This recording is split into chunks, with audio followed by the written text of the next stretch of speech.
हमें वही टूटी हुई बिल्डिंग दिखाई जाती है जहां पर वो नोबल और उसका बटलर था। तभी बटलर कहता है आखिर मैं हूँ कहाँ पर, क्योंकि उसकी बॉडी में हमारे ईव की रूह थी। वो कहती है क्या मैं यहाँ पर क्या कर रहा हूँ। तो वो मिया को देख कहता है मिया। तो मिया कहता है क्या इसको मेरा नाम पता है। तो वो उसको उठा के कहती है आखिर तुम वापस कैसे आ गए, क्या तुम्हें फिर से पकड़ लिया गया। तो मिया कहता है क्या हो गया है, तुम ऐसे बात क्यों कर रहे हो। तो तब वो उसको पंजा मारते हुए कहता है तुम पागल आदमी।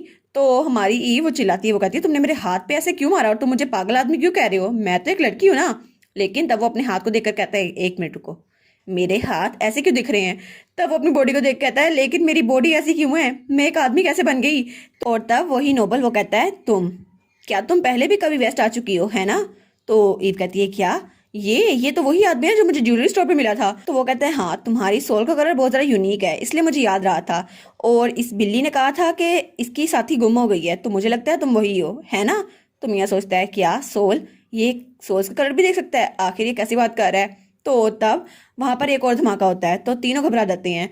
तो हेनरी कहता है ओ नो, ये बिल्डिंग ये भी खत्म होने वाली है, मुझे लगता है साउथ के लीडर की पावर बहुत ज्यादा इंक्रीज हो रही है, हमें उसे रोकना होगा या फिर यहाँ से जल्दी निकलना होगा। तो हमारी ईव कहती है क्या साउथ का लीडर। तो वो कहती है आखिर वो यहाँ पर क्यों है। तो हेनरी कहता है क्या क्या इसको इसके बारे में पता है। तो वो कहता है वो तो यहाँ अपनी कंपेनियन को ढूंढने के लिए आया था, लेकिन मुझे लगता है यहाँ पर बहुत ज्यादा तबाही होने वाली है, तो हमें इस जगह को छोड़ के जाना चाहिए, फिर बात करेंगे। तो वो कहता है वैसे भी साउथ के लीडर की पावर अनकंट्रोलेबल है, उसकी पावर को अब कोई कंट्रोल नहीं कर सकता। तो ईव कहती है क्या नोएल की पावर कंट्रोल से बाहर हो रही है, इससे तो बहुत ज्यादा तबाही मच जाएगी। और वो नोएल को याद करती है तो वो जल्दी से भागते हुए वहां से जाती है। वो कहती है नहीं, तो मुझे उसको रोकना ही होगा। तो हेनरी चिल्ला के कहता है एक मिनट रुको सही, तुम कहाँ पे जा रही हो। तब उसका हाथ पकड़ लेता है। तो हमारी ईव कहती है मुझे छोड़ दो, मुझे जल्दी से जल्दी उसके पास जाना होगा। तो हेनरी कहता है मुझे नहीं पता क्या हो रहा है, लेकिन अगर तुम उसके पास गई तो तुम्हें बहुत ज्यादा खतरा होगा। तब ईव अपना हाथ छुड़ाते हुए कहती है इस वक्त सबसे ज्यादा खतरे में जो है वो सिर्फ नोएल है, और वो वहां से उसका हाथ छुड़ाकर भाग जाती है। तो वो कहता है क्या क्या सच में ये वही लड़की है। और फिर वो कहती है ठीक है मियाँ तुम बाहर मेरा इंतजार करना। तो तब वो जाते हुए हमारी ईव को देखता है और सोचता है इसकी मिक्स सॉइल ये तो बिल्कुल सेम है जैसे साउथ के लीडर की थी, मुझे लगता है ये सच में उसकी कंपेनियन है, और शायद इसी वजह से दोनों की सोल्स एक दूसरे को अट्रैक्ट कर रही हैं। और फिर से हमें हमारी ईव की बॉडी दिखाई जाती है जिसकी बॉडी में आर्या की सोल थी। वो कहती है ये रेड ड्रैगन ये यहाँ पर क्या कर रहा है। तो हमारा नोएल वो कहता है ईव क्या तुम ठीक हो, प्लीज थोड़ी देर के लिए मेरी बात सुनो। तो ईव की बॉडी में आर्या थी, वो बहुत ज्यादा डर गई थी। तो वो कहता है ये ज्यादा टाइम नहीं लेगा, लेकिन प्लीज मुझे एक्सप्लेन करने का मौका तो दो। तो वो कहती है आखिर ये इससे ऐसे बात क्यों कर रहा है, ये मेरे इतने करीब क्यों हो रहा है। तो नोएल कहता है मुझे माफ कर दो, मुझे पता है तुम बहुत ज्यादा सरप्राइज थी, लेकिन मैं जल्दी में था इसलिए मैंने तुम्हें कुछ बताया नहीं। तो प्लीज ईव मेरी बात एक बार सुन लो, मुझे दोबारा छोड़ के मत जाना। तब वो ईव का हाथ पकड़ने लगता है, लेकिन ईव उसकी बॉडी में तो आ गया थी, वो अपना हाथ पीछे करती है। तो वो बहुत ही ज्यादा डरी हुई थी। वो सोचती है इस लड़की के मेमोरी से तो मुझे पता चल रहा है कि ये आदमी ये तो रेड ड्रैगन बिल्कुल भी अच्छा नहीं है, ये तो बहुत ही ज्यादा खतरनाक है, लेकिन अगर ऐसा है तो वो उसकी कंपेनियन कैसे बन सकती है, वो भी इतने खतरनाक इंसान की। और सच में रैंडमली उसकी सारी मेमोरीज मेरे दिमाग में ताजा हो रही हैं, लेकिन फिर भी वो कैसे इस शख्स को अपना सकती है, और आखिर ये लड़की ऐसी बेवकूफाना हरकत कैसे कर सकती है। तो वो अपना सर पकड़ लेती है, वो कहती है नहीं मुझसे दूर हो। तो नोएल कहता है क्या। तो वो बहुत ज्यादा डरी हुई थी। वो सोचती है मैंने साउथ के लीडर के बारे में जो रूमर सुनी थी कि उसके कंपेनियन है, मुझे यकीन नहीं होता आखिर ये लड़की ही वो क्यों होनी थी। लेकिन सच में क्या ये प्यार है, जो फीलिंग्स मुझे पता चल रही है वो सिर्फ पॉजेसिवनेस की है, नहीं नहीं ये उससे भी ज्यादा है, मे बी ये लस्ट के क्लोज हो, और ये आदमी तो सिर्फ उसका फायदा उठाने की कोशिश कर रहा है। तब उसके हाथ कांपने लग जाते हैं। वो सोचती है जो भी हो मुझे इसकी बॉडी में नहीं रहना, मुझे यहाँ से भागना होगा, मुझे बस अपनी ओरिजिनल बॉडी को ढूंढना है और वहां तक जाना है। तो वो नोएल को देखती है तो वो उसे बहुत ही ज्यादा ड्रामना लग रहा था। वो सोचती है मुझे इस मॉन्स्टर से दूर रहना होगा, चाहे मुझे कुछ भी करना पड़े। तब वो ईव की बॉडी को छोड़ देती है और उसकी सोल वहां से बाहर निकलती है। तो तब ईव की आंखें बंद होने लगती है। तो नोएल उसकी तरफ हाथ बढ़ाता है और कहता है ईव, लेकिन ईव उसकी बॉडी हमारे नोएल के पास गिर चुकी थी और वो तो होश में थी नहीं क्योंकि उसकी सोल उसकी बॉडी में थी नहीं। तो नोएल कहता है ईव तुम्हें क्या हुआ, क्या तुम बीमार हो, तुम उठ क्यों नहीं रही। तभी ईव उसकी थोड़ी सी आंख खुलती है। वो कहती है क्या नोएल, क्योंकि हमारी ईव वापस अपनी बॉडी में आ गई थी। और दूसरी तरफ हमें आगे दिखाई जाती है जो अपनी बॉडी में वापस पहुंच चुकी थी। वो सोचती है मुझे यकीन नहीं होता, मैंने रेड ड्रैगन की कंपेनियन की बॉडी में अपने आप को दाखिल किया था, आखिर मैं ऐसा कैसे कर सकती हूँ, पता नहीं उस लड़की को इतना सब कुछ कैसे सहना पड़ा होगा। तो तब वो वहां से भाग रही थी। वो सोचती है पता नहीं उस रेड ड्रैगन की डिजायर इतनी ज्यादा क्यों थी और ये सब कुछ ऐसे क्यों हो रहा है। तभी पीछे से हेनरी आके उसका हाथ पकड़ लेता है। तो वो कहती है क्या। तो तब उसकी तरफ देखती है और कहती है ये यहाँ पर क्या कर रहा है। तो हेनरी कहता है आर्या प्लीज मेरी बात सुनो, तो वो कहती है डैम, हेनरी को भी यहाँ पर आना था। और उसके बाद हमें दोबारा से हमारे मेन कपल दिखाए रहते हैं। ईव अभी तक जैसे बेहोश ही थी, लेकिन वो सोचती है मैं यहाँ पर कैसे आ गई, मैं अपनी बॉडी में कैसे वापस आ गई। और उसे याद आता है मैं तो वहां से भाग रही थी ना बटलर की बॉडी में, लेकिन तभी वहां से भागते भागते अचानक मैं अपनी बॉडी के अंदर आ गई, लेकिन ये हुआ कैसे। तो तब वो नोएल को देखती है तो नोएल कहता है ईव। तो तब वो पीछे को कहती है एक मिनट, सबसे पहले मुझे नोएल की कंडीशन को देखना होगा, कहीं इसकी पावर आउट ऑफ कंट्रोल तो नहीं हो गई, लेकिन इसका टेम्परेचर तो ठीक लग रहा है। तो तब नोएल कहता है आई एम सॉरी। वो कहती है क्या। तो वो कहता है मुझे माफ कर देना, मैंने फिर से सोच समझे बगैर तुम्हारे साथ वही किया जो पहले किया था, मुझे माफ कर दो। शायद तुम नहीं चाहती मैं तुम्हें टच करूं, है ना, लेकिन मैं बहुत ज्यादा फिक्रमंद हो गया था, कहीं मैं तुम्हें नुकसान ना पहुंचा दूं। तुम गिर गई थी ना तो शायद मुझे लगा तुम्हें चोट आई होगी, लेकिन शायद मैं अपने बारे में सोच रहा था, मुझे ऐसा नहीं करना चाहिए था, मुझे माफ कर दो प्लीज ईव। तो ईव कहती है नोएल आखिर तुम ऐसे बात क्यों कर रहे हो। तो नोएल सम झुकते हुए कहता है मुझे माफ कर दो ईव, बस तुम थोड़ी देर और मेरे साथ रहो। तो ईव कहती है क्या नोएल। तो वो नोएल के चेहरे पे हाथ रखती है, कहती है बिल्कुल नहीं, तुम मेरे लिए बर्डन बिल्कुल भी नहीं हो, ना मैं तुम्हें छोड़ना चाहती थी ना ही कुछ और, मैं चाहती थी मैं तुम्हारी हेल्प कर पाऊं, इसलिए मैं यहाँ पर आई थी, और आखिर में शायद मैंने तुम्हें वैसी फिक्रमंद कर दिया। तो वो कहता है क्या मेरे लिए तुम यहाँ पर आई थी। वो कहती है हाँ, क्योंकि मुझे पता था मेरी मैजिक पावर तुम पे काम नहीं कर रही, इसलिए मैं चाहती थी कोई और तरीका ढूंढ सकूं जिससे तुम्हारी हालत ठीक हो जाए, लेकिन मैं वहां से कोई भी लफ्ज कहे बगैर आ गई, इसलिए शायद तुम्हें लगा होगा मैं तुमसे परेशान हो गई हूँ, लेकिन वो वक्त ऐसा नहीं था, क्योंकि तुम्हारा बॉडी टेम्परेचर रोज बरोज बढ़ता जा रहा था। और फिर वो कहती है मुझे माफ कर दो, मैं कुछ हेल्प नहीं कर पाई। तो नोएल कहता है क्या। तो वो स्माइल करते हुए कहती है हाँ, अगर सच में मैं नोएल की कंपेनियन होती तो इस मसले का हल अच्छे से निकल आता, लेकिन नोएल तभी इसको गले करता है। वो कहता है बिल्कुल नहीं, ये बात बिल्कुल भी सच नहीं है, और वैसे भी ऐसा नहीं है कि तुम्हारा मैजिक काम नहीं कर रहा, बस मेरा टेम्परेचर कुछ ज्यादा ही राइज कर रहा है, क्योंकि मेरे इमोशंस कंट्रोल करना मुश्किल हो रहा है, और मैंने कभी इमेजिन नहीं किया था कि इसको मैं अपने अलावा भी किसी और से हैंडल करवाऊंगा, लेकिन ईव ये सब कुछ सिर्फ तुम्हारी वजह से है। और तब वो ईव के करीब होते हुए कहता है लेकिन मैं हिम्मत नहीं कर पा रहा कि तुम्हें बता सकूं वो इमोशंस है क्या। तो तब ईव सोचती है क्या कोई और इमोशन। तो नोएल कहता है क्या सच में इसके अलावा कोई और रीजन नहीं थी जिसकी वजह से तुम वहां से गई थी। शायद मुझे लगता है हमारे दरमियान गलत फहमी थी, तो मैं तुम्हें एक्सप्लेन कर दूंगा। तो वो कहती है नहीं नहीं, मुझे नहीं लगता कोई गलत फहमी थी, लेकिन मैंने सुना था कि मरमर्स को सच पता होता है, इसलिए मैं यहाँ पर आई थी ताकि तुम्हारा और मेरा कनेक्शन पता करवा सकूं। तो तब वो सोचती है ओ नो, मुझसे गलती हो गई, अगर मैंने इसको ज्यादा एक्सप्लेन किया तो शायद मेरी ट्रू आइडेंटिटी रिवील हो जाए। तो नोएल कहता है क्या सच में ऐसा था।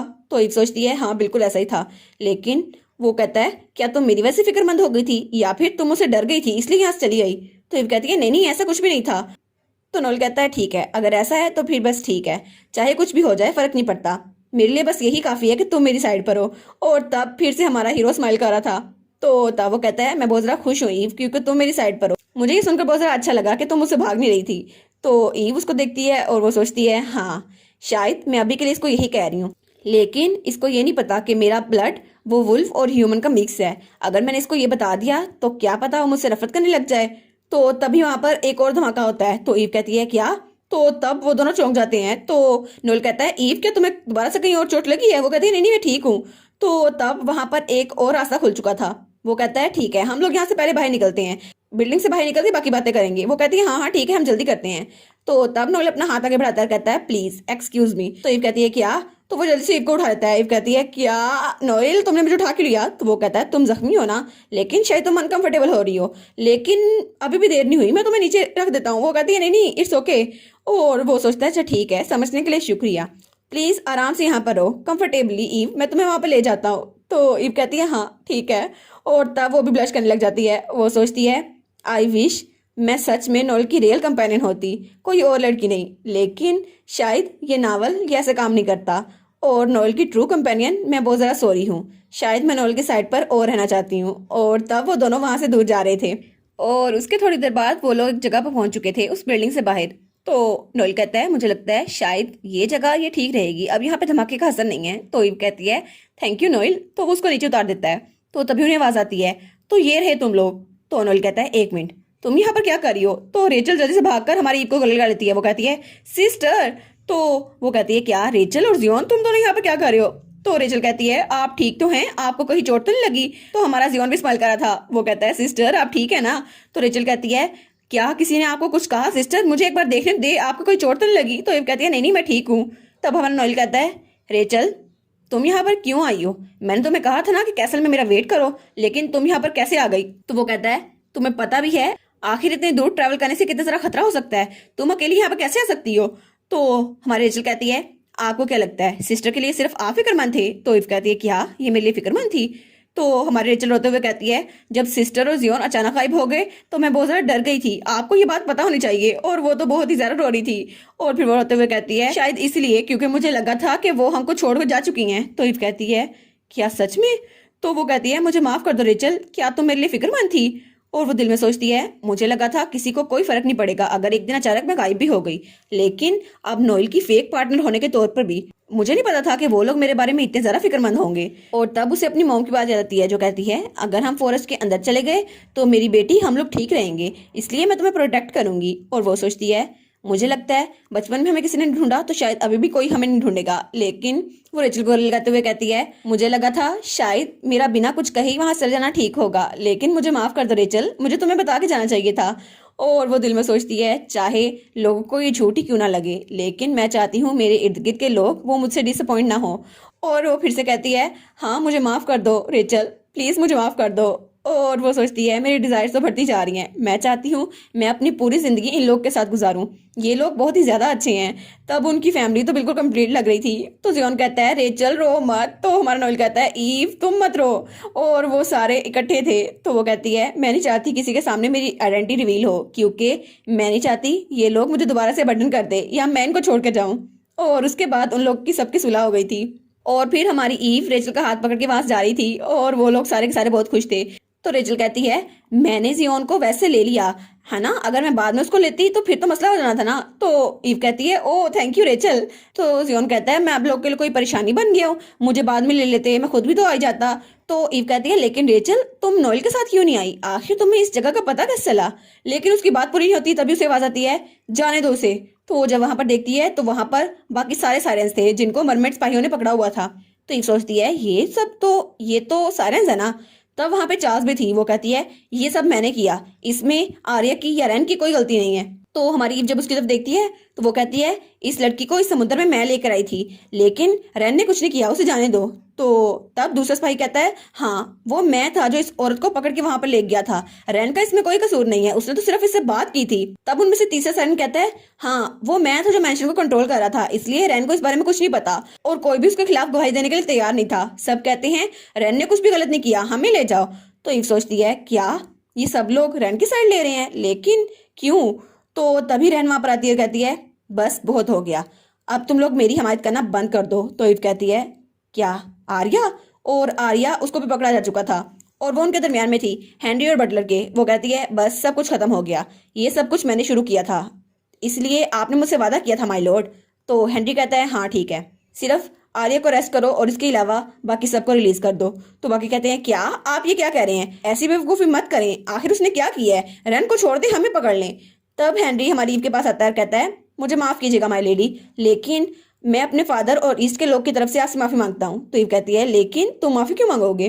तो वो कहता है प्लीज मुझे अलाउ कीजिए मैं अपने आप को प्रॉपरली इंट्रोड्यूस करवा सकूं, मेरा नाम है हेनरी और मैं ईस्ट का नेक्स्ट लीडर बनने वाला हूँ। तो हमारी ईव कहती है क्या नेक्स्ट लीडर? क्या सच में तुम बनोगे नेक्स्ट लीडर? लेकिन जो मैं जानती हूँ उसके मुताबिक तो नेक्स्ट लीडर कोई और था। और इसी के साथ ये वाला पार्ट यहाँ पर ख़त्म। तो आप लोग बताइएगा आपको ये पार्ट कैसा लगा, प्लीज़ लाइक करिएगा, कमेंट करिएगा और शेयर करिएगा। और जो न्यू व्यूवर्स हैं काइंडली वो चैनल को सब्सक्राइब कर दें। और पिछली वीडियोस का लिंक आपकी स्क्रीन पर नज़र आ रहा होगा तो काइंडली उनको भी चेकआउट कर लें। Thank you so much.